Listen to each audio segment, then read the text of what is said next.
So how does the story that you just shared, this amazing story, I know everyone was going to remember it like I do.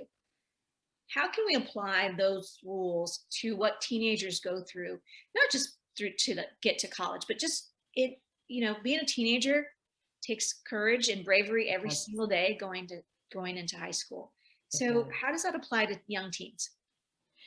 It's a really good question, and it's a hard answer because I think all of us, are motivated and inspired and hurt by different things. But I think there is a process of knowing who we are and knowing the gifts and the talents that are instilled in us and seeing ourselves in our best light that helps to not buy into the negativity of others. Because a lot of times when somebody is negative towards you, it really has not a lot to do with you. It has more to do with them and their own insecurity or just their limited belief. Those people that said Alabama's not going to have a black winner, um, those people were just very limited in their belief in what was possible. And I was so convinced that I knew myself and I knew my determination at some point was going to pay off for me. And so I think that was where the resilience came from for me.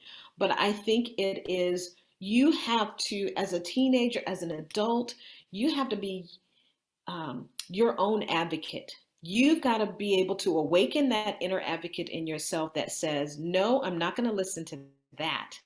I know who I am. I know what I'm about. I know what I can do. I know the gifts that I can bring. I also know my faults and I know my shortcomings. But there's more good in me and there's more for me to offer than those things that where I may not, measure up. But that's not the lane that I'm supposed to go in. So I think it's really a process of how well do you get to know yourself? How well do you take care of yourself? And I was listening to somebody the other day about a really good podcast. They were talking about who do you give the microphone that speaks into your life? And you've got to be really selective about who that is. And your voice in yourself has got to be louder than any of those others, around you that may not know the full of who you are or the heart of who you are. Oh, it reminds me of I think as a line in my book, it says, the soundtracks we play in our heads will help us or harm us. Yes, exactly. Choose, right? And then there's a piece of that of like, as a parent, you have to be fueling your kids with positivity because Yes. that those soundtracks let me not say soundtracks because those teenagers who are listening don't even know what that means. I know it. The records, the albums, the Yes, soundtracks, yeah, yeah, the messages that we're hearing. So that's so absolutely, true. That's one of the reasons why I had to write the book because the record that was playing in my head was you were a loser. You gave up your company. You didn't do this. You could have done this better. And I had to switch up. What is it that I'm telling myself and what am I thinking about and how am I seeing myself? You've got to be active in seeing yourself through your success lens because I honestly believe we are a culmination of a lot more the good that we do in our lives than the mistakes, the failures, the setbacks, the misunderstandings, about who we are. And we have to own that. We've got to champion for ourselves. When I was writing my book, I remember asking my husband, "Do you think this will resonate with other people? I mean, maybe it was just for me." And he said, "Toni, who was your muse for the book? If Muhammad Ali, the greatest fighter of all time, needed a hype man and was actively hyping himself up all the time. This is something that we all need. All of us have these places where our confidence gets shaken. There are these times when the record in our head is not favorable, but right, you've got to know how to shut that down. And he was a beautiful model, of that. Even when he lost, he right. still called himself a winner. And so, I'm always like, you need a power song, and like even today, I had a couple. You had one more interview before you, and everybody has a routine. And when you're getting ready to do something, and this is may not seem hard when you're watching it. But when I'm doing this, I get up, I play my power song, and I Mhm. listen to a previous episode that what's a really great episode I listened to, and I liked how I interviewed or what the questions were. So Mhm. we have to be our own hype man, Yes. and we have to train youngsters how to do that. So again, in my world, it would be like, students sharing their dreams, which I am a big advocate of. Write down Right. your dreams, share your dreams with as many people as possible. Like you were saying, the VP of student affairs, you said, when I become Miss Right. Alabama, you weren't saying like, well, if I do, but when sharing your dreams, there's uh, that is just going to make the world sort of answer Right. your dreams. But you will have people who say, I can't get into Harvard. Like, what are you, crazy? You can't get into USC. Like, it's so hard. But you have to believe in yourself, Exactly. and even if it doesn't happen the first time, right? You don't get in right away. There's grad school. There's transferring. There's all kinds of ways. Don't give up on your dreams. Don't give up on your dreams. You can't, you have to, their limiting beliefs, you don't need to own them. If this is a desire that's in your heart, then let that be your heart's desire and be determined to live that out. Because here's another thing too, and I have a hype tunes. I have a hype tunes list on my in my playlist when I'm going to do. I mean, there are there's certain songs that I just need to put on and play it out because it helps get me in that, ramped up, believing in myself mode. But I also believe that having a hype tribe, having those people around you that will help encourage you, that have an ability to see your vision for your dreams, and will talk you off the ledge when you're feeling, really doubtful. But I will even say they fall in categories. My dad is very much a realist. I will say he's gotten so much better over the years, but he is not one that I like to share new dreams with, because he's going to tell me, well, let's be realistic about this and let's think about all the things. And he's thinking about all the reasons why something won't happen. My mom, on the other hand, was always the one that could get right on board, with my dreams. And so I learned who to share my dreams with, and who could handle, which dreams, and who could be that encouragement for me, because there are sometimes inevitably those dream killers that, for whatever reason, just, because of their limiting the beliefs, don't believe it's possible, and they will try and talk you out of it. And you have to either be strong enough to shut them down and, shut down what they're thinking, or you just be selective about who you share your dreams with.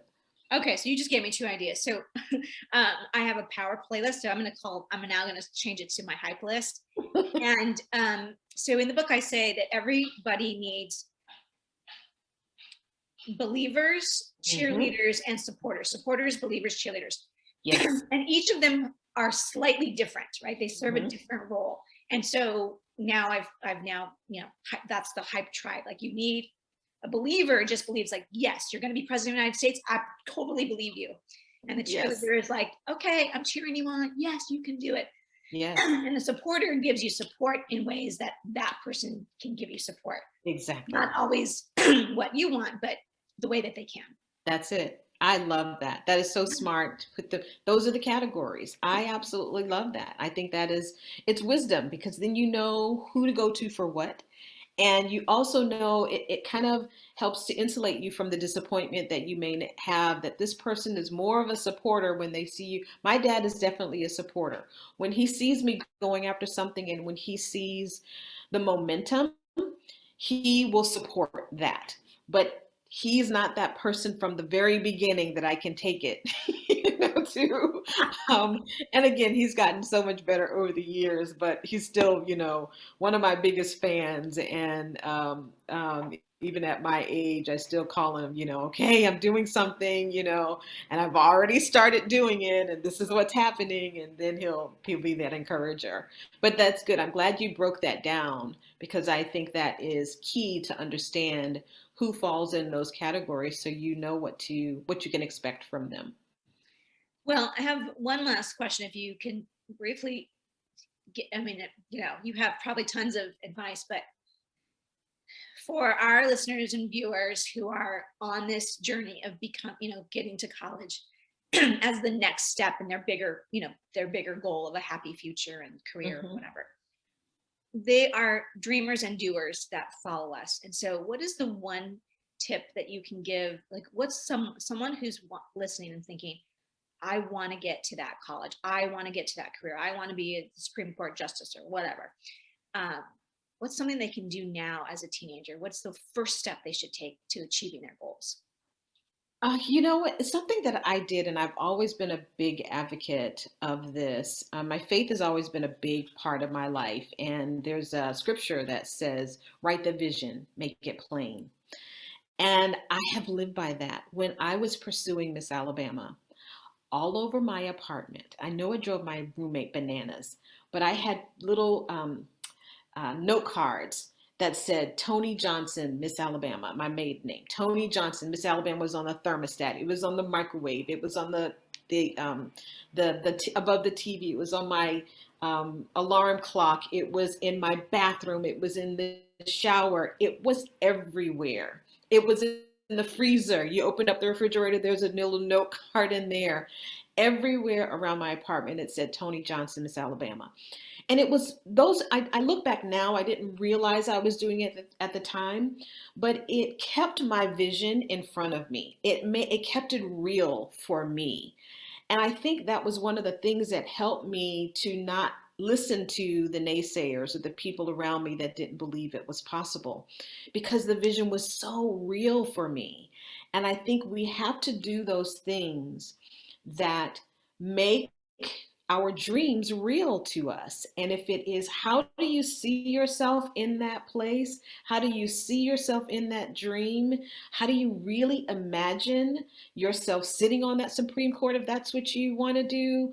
Holding that place in office, if that's what your dream is, going to that particular college, then do those things that help you to really get a vision for that and visit that on a regular basis. Mine was to put it all over, plaster it all over, my apartment. And it made such a world, of difference.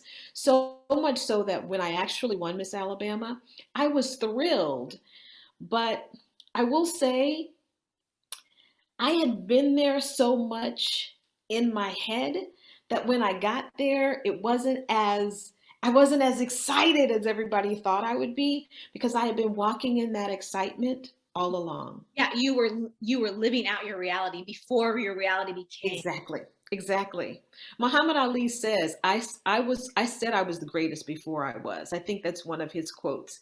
And that's what that is. He was definitely envisioning himself, with those championship belts. And that, I think that's what you have to do. Yeah. Ah, Toni, I'm telling you, I'm like, I think I just got like chills and like tears. Oh, Okay, hold on with us. I'm going to do a wrap up here, but I'll come back and we'll wave to the camera. But you guys, if that was not a powerful episode, I don't know what was. I mean, I feel like I have now also given myself some more things to think about and go back to my hype book and write some things down. But Toni shared some tips and some tales and some truths. But here's my takeaway from today. It's all about your vision for yourself. It yes. starts with vision for you. And if Yes. you can get clarity on your own vision, nothing else will ever stand in that way. You have to be your own hype man, your own believer, your own supporter, your own cheerleader. And yes, you need that tribe also.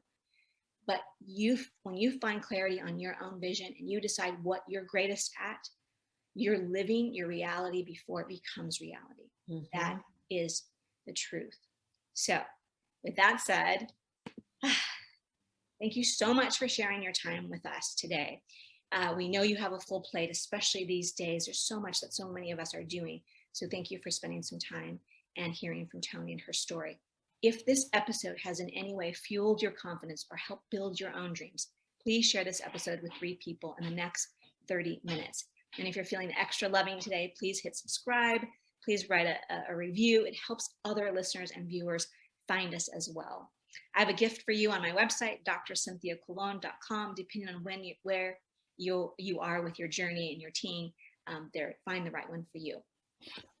Parents, you can join us on our Facebook group, Destination University, where all our parents of college-bound teens get the insider scoop from me. So that is all I have for you. We're going to wave here until next episode. Wherever you are, may you have a happy and sunny day. Thank you so much, Toni. This was so helpful, I know, to me.